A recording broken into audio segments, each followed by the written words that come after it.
Bienvenue dans cette nouvelle édition du QG Week-end. Au sommaire de l'actualité, menée par le chef de file de l'opposition Pascal Tsatsi Mabiala. Ce 23 juin à Brazzaville, 10 partis politiques ont procédé à la signature d'un mémorandum mettant en place une alliance qui s'engage à restaurer la gouvernance électorale au Congo. Le Cameroun célébrait la 23e journée africaine de la fonction publique et de l'administration ce samedi 23 juin.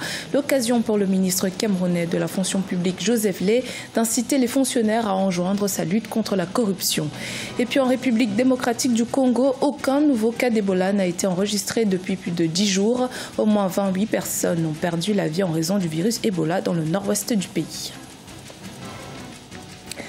Mais tout d'abord, une explosion a fait plusieurs victimes lors d'une réunion électorale du président zimbabwéen Emmerson Mnangagwa ce samedi 23 juin à Bulawayo, deuxième ville du Zimbabwe et bastion de l'opposition. Le président zimbabwéen a été évacué sain et sauf selon son porte-parole. Pour l'heure, il n'y a aucune revendication. Le bilan provisoire fait état de 42 blessés, dont 6 grièvement. 10 partis politiques de l'opposition signent un mémorandum qui les rallie désormais au chef de file de l'opposition congolaise, Pascal Tsatsi Mabiala, issu de l'UPADS ce samedi 23 juin à Brazzaville. Objectif, mener ensemble la politique de contrôle de l'action du gouvernement et exiger diverses réformes institutionnelles. Le chef de file, contesté par une partie considérable de l'opposition, a ainsi appelé d'autres partis à se joindre à lui. Reportage en notre correspondant d'Eva Panzo. 10 partis politiques, dits de l'opposition, ayant reconnu le chef de file de l'opposition congolaise, Pascal Tsatsi Mabiala, et premier secrétaire de l'Union panafricaine pour la démocratie sociale, ont signé ce samedi 23 juin 2018 au Palais des Congrès de Brazzaville un mémorandum qui définit les actions qu'ils devront mener ensemble. L'UDH Yuki, par ma voix, s'engage à vos côtés pour une opposition politique qui privilégiera l'unité et la concorde nationale. Je me tiens par devant cette tribune, au nom de tous ces partis ici représentés, pour sceller l'alliance d'une nouvelle ère politique qui s'ouvre à l'opposition après une longue hibernation qui a laissé place au doute et parfois au renoncement. Le chef de file de l'opposition doit son statut à la victoire de son parti aux dernières législatives de juillet 2017 pour avoir obtenu le plus grand nombre de sièges à l'Assemblée nationale. Sans surprise, il n'est pas reconnu par une frange qui se considère comme étant la véritable opposition. Je ne peux pas reconnaître le titre qu'on a donné à M. Tsatsi Mabiala comme chef de l'opposition. C'est l'opposition nommée par le gouvernement. C'est-à-dire que quand le gouvernement condamne à 5 ans quelqu'un qui, il paraît, voulait tuer le président, et à 20 ans, quelqu'un qui dit seulement je veux l'alternance démocratique dans mon pays. Et ceux qui pillent le pays, alors ça c'est encore plus beau, ils pillent le pays, on leur fait des promotions. Et non, l'opposition de Tsatsi Mabiala face à ça, elle dit quoi? Elle applaudit puisqu'elle accompagne le gouvernement. Le statut du chef de file de l'opposition est garanti à l'article 63 de la Constitution, promulgué le 6 novembre 2015. Les signataires du mémorandum ont d'ores et déjà des priorités qu'ils souhaitent soumettre aux gouvernants, notamment la reprise du trafic sur le chemin de fer et le retour définitif de la paix dans le département du Pôle. Ce samedi a marqué la 23e journée africaine de la fonction publique et de l'administration. Et au Cameroun, le mot d'ordre était la lutte contre la corruption. Le ministre de la fonction publique, Joseph Lay, a invité les fonctionnaires à s'associer aux efforts menés par son ministère pour neutraliser ce phénomène. Nelly Bessa.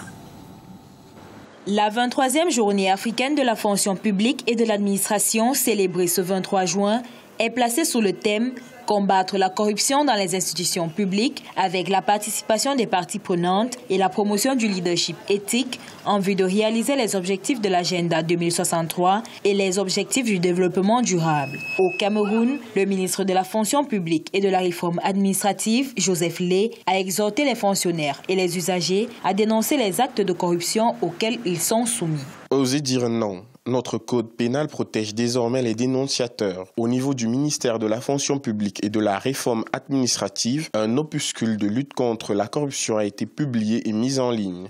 Par ailleurs, ces derniers mois, nous avons dans le souci d'atténuer vos souffrances et vous donner le maximum d'informations utiles où que vous soyez, refait notre portail web www.minfropra.gov.cm et mis sur pied un dispositif spécial d'accueil, de collecte de dossiers et de renseignements au sein de nos délégations régionales. Des nouvelles dispositions qui viennent en appui aux organes chargés de la lutte contre la corruption, notamment la Commission nationale anticorruption, CONAC, l'Agence nationale d'investigation financière, ANIF, ainsi que les cellules ministérielles de lutte contre la corruption. Beaucoup de projets ont été lancés à l'effet de lutter contre la corruption au niveau de la fonction publique. Toutes les initiatives en faveur de la lutte contre la corruption, finalement, donnent l'impression d'être artificielles. Il y a le principe de la transversalité de l'administration qui fait que c'est pratiquement les mêmes personnes qui tournent là. La majeure partie des opérations lancées comme ça donnent des résultats. Mais qu'est-ce qu'on fait de ces résultats-là? Ça doit être un organisme indépendant. Ça doit être des personnels indépendants qui n'appartiennent pas au ministère. Dans son rapport 2016 sur l'état de la corruption au Cameroun, présenté fin décembre 2017, la Commission nationale anticorruption CONAC a révélé que du fait des pratiques de corruption et de fraude, le Trésor public a perdu environ 1246 milliards de francs CFA entre 2010 et 2015.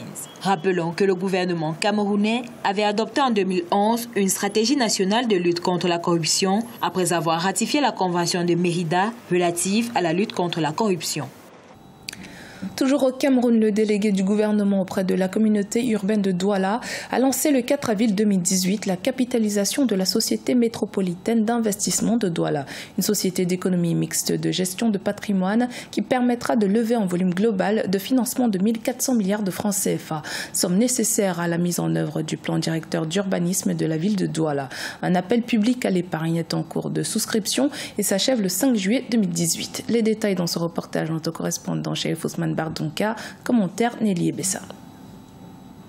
C'est un projet ambitieux que la communauté urbaine de Douala vient de mettre sur pied. La création de la SMID, la Société métropolitaine d'investissement de Douala, permettra d'implanter le plan directeur d'urbanisme de la capitale économique camerounaise, adopté en 2015. Pour une première phase, le capital social de 10 milliards de francs CFA est en cours de constitution à travers un appel public à l'épargne dont le délai des souscriptions est fixé au 5 juillet 2018. La société d'économie mixte qui sera ainsi mise sur pied à travers cette opération va donc mobiliser des investissements qui vont permettre de financer la réalisation des projets générateurs de revenus pour qu'effectivement cela permette très rapidement de rentabiliser les investissements de ceux qui sont engagés dans l'ensemble de ces projets à travers la société mixte. La société d'économie mixte locale de gestion de patrimoine, la SMID,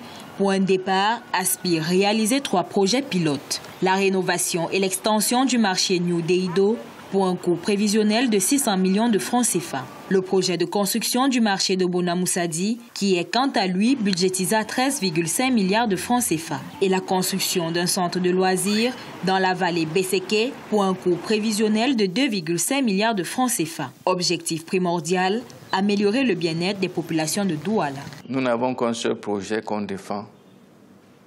Donner toutes les chances au plan d'urbanisme de s'épanouir.